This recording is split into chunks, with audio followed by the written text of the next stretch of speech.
जय शीतला माता की। देश के यशस्वी प्रधानमंत्री जी को मेरा बहुत बहुत प्रणाम है।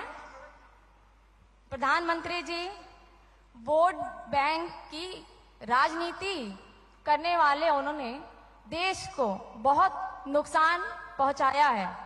जैसे ही मोदी जी बड़ा काम देश के लिए करते हैं, इनका विरोध का नारा 7वें आसमान पे पहुंच जाता है। पहले हमने देखा था कि ये सभी 3 तलाक का बहुत विरोध कर रहे थे और अब यूनिफॉर्म सिविल कोड का विरोध कर रहे हैं, जिससे हमारे जो मुस्लिम भाई बहन हैं उनको काफी भ्रम हो रहा है और वे सब भ्रमित हो जा रहे हैं। कैसे इनको हम समझाएं? कृपया अपना मार्गदर्शन प्रदान करें। एक तो मैं आपको बधाई देता हूं, आपने ये सवाल पूछा।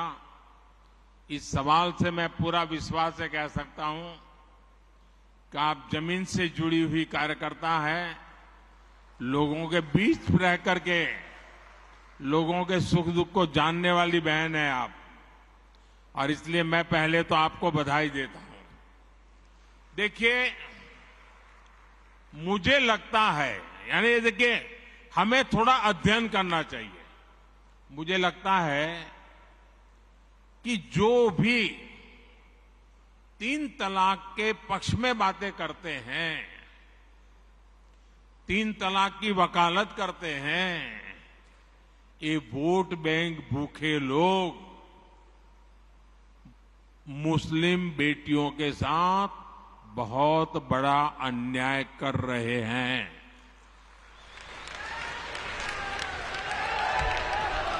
अच्छा, कुछ लोगों को लगता है कि भाई ये 3 तलाक से तो सिर्फ महिलाओं की बात हो रही है।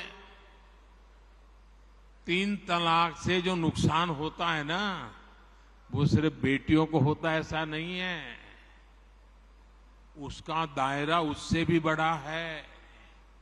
आप सोचिए, बहुत ही अरमानों के साथ बेटी को शादी कर करके ससुराल भेजा हो और 8-10 साल के बाद 3 तलाक कह करके उसको कोई निकाल दे, तो उस माँ बाप का क्या होगा जिसके घर में बेटी वापिस आती है? उस भाई का क्या होगा? वो भाई, पिता, सब उस बेटी की चिंता में इतने दुखी हो जाते हैं। इसलिए 3 तलाक से सिर्फ बेटियों को ही अन्याय होता है इतना नहीं, पूरे परिवार तबाह हो जाते हैं। माता, पिता, भाई सब दुखी हो जाते हैं। और देखिए, दुनिया के अनेक मुस्लिम बाहुल्य देश, इसका इस्लाम से संबंध होता तो दुनिया का कोई मुस्लिम देश 3 तलाक खत्म नहीं करता। मुस्लिम बाहुल्य देश जहां पूरी तरह इस्लाम राज्य है, वहां भी 3 तलाक बंद कर दिया है। मैं परसों इजिप्ट में था, मिस्र में था। मिस्र में, इजिप्ट में 90% से ज्यादा सुन्नी मुसलमान समाज है, और इजिप्ट में आज से 80-90 साल पहले 3 तलाक की प्रथा को समाप्त कर दिया। हमसे 90 साल पहले। अगर 3 तलाक इस्लाम का जरूरी अंग है तो पाकिस्तान में क्यों नहीं होता भाई? अगर 3 तलाक इस्लाम का जरूरी अंग है तो इंडोनेशिया में क्यों नहीं होता? अगर 3 तलाक इस्लाम का जरूरी अंग है तो कतर, जॉर्डन, सीरिया, बांग्लादेश, ये तो सारे मुस्लिम बस्ती वाले देश हैं, वहां पर उनको बंद क्यों कर दिया? मैं समझता हूं कि मुसलमान बेटियों पर 3 तलाक का फंदा लटका कर कुछ लोग उन पर हमेशा अत्याचार करने की खुली छूट चाहते हैं। यही लोग 3 तलाक का समर्थन भी करते हैं और मैं जानता हूं कि इसलिए ही मेरी मुस्लिम बहनें, बेटियां, मैं जब भी जहां जाता हूं वो भाजपा के साथ खड़ी रहती है, मोदी के साथ खड़ी रहती है। साथियों, भारत के मुसलमान भाई बहनों को भी ये समझना होगा कि कौन से राजनीतिक दल उन्हें भड़का करके उनका फायदा लेने के लिए उनको बर्बाद कर रहे हैं। आजकल हम देख रहे हैं कि यूनिफॉर्म सिविल कोड के नाम पर ऐसे लोगों को भड़काने का काम हो रहा है। आप मुझे बताइए, एक घर में परिवार के एक सदस्य के लिए एक कानून हो, परिवार के दूसरे सदस्य के लिए दूसरा कानून हो, तो क्या वो घर चल पाएगा क्या? कभी भी चल पाएगा क्या? फिर ऐसी दोहरी व्यवस्था से देश कैसे चल पाएगा? हमें याद रखना है कि भारत के संविधान में भी नागरिकों के समान अधिकार की बात कही गई है। साथियों, ये लोग हम पर आरोप लगाते हैं, लेकिन सच ये है कि यही लोग मुसलमान करते हैं। अगर ये मुसलमानों के सही मायने में हितैषी होते तो अधिकांश परिवार, मेरे मुस्लिम भाई बहन, शिक्षा में पीछे न रहते, रोजगार में पीछे न रहते, मुसीबत की जिंदगी जीने के लिए मजबूत नहीं रहते। और सुप्रीम कोर्ट ने बार बार कहा है, सुप्रीम कोर्ट डंडा मारती है, कह रही है कॉमन सिविल कोड लाओ, लेकिन ये वोट बैंक के भूखे लोग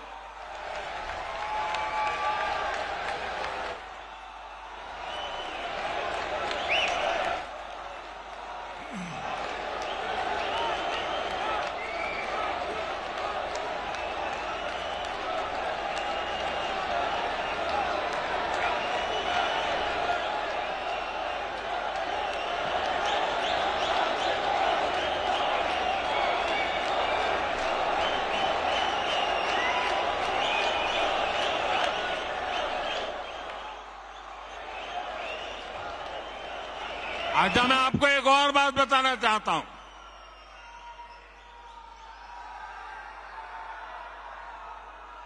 अगर आप हमारे मुसलमान भाई बहनों की तरफ देखोगे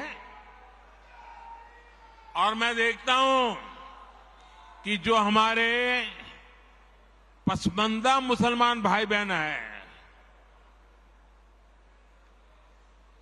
ये वोट बैंक की राजनीति करने वालों ने हमारे जो पसमंदा मुसलमान भाई बहन हैं, उनका तो जीना भी मुश्किल करके रखा हुआ है। वो तो तबाह हो गए, उनको कोई फायदा नहीं मिला है। वे कष्ट में गुजारा करते हैं, उनकी आवाज सुनने के लिए कोई तैयार नहीं है। उनके ही धर्म के एक वर्ग ने पसमंदा मुसलमानों का इतना शोषण किया है, लेकिन इसके ऊपर कभी देश में चर्चा नहीं हुई। जो पसमंदा मुसलमान है, उन्हें आज भी बराबरी का हक नहीं मिलता, उन्हें नीचा और अछूत समझा जाता है। इसी समाज में मैं मुसलमान समाज की बात कर रहा हूं। मुसलमान भाइयों में जो हमारे पसमंदा भाई बहन हैं, जो पिछड़े हुए हैं, मैं उनकी बात करता हूं। पसमंदा मुसलमान मोची होते हैं, भिस्ती होते हैं, जोगी होते हैं, लाल बेंगी होते हैं, भटियारा होते हैं, मिरासी होते हैं, डफाली होते हैं, मुकेरी होते हैं, मदारी होते हैं, जुलाहा होते हैं, लंबाई होते हैं, बेदा होते हैं, बामणिया भी होते हैं, छिया होते हैं, लहरी होते हैं, हल्दर होते हैं, सिकदर होते हैं, कितनी ही जातियां।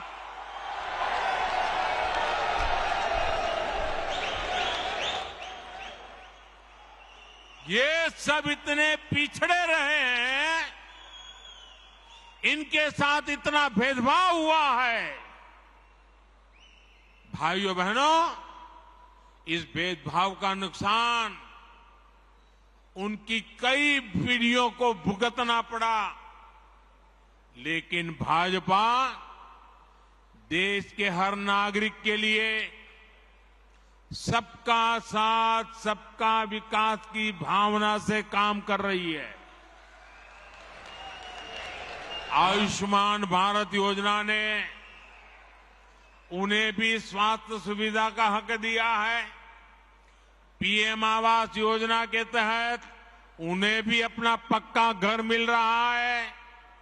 बीजेपी के कार्यकर्ता जब इन तथ्यों और तर्कों के साथ मुसलमान भाई बहनों के पास जाएंगे तो उन्हें ज्यादा बेहतर तरीके से समझाएंगे और उनका भ्रम भी दूर होगा।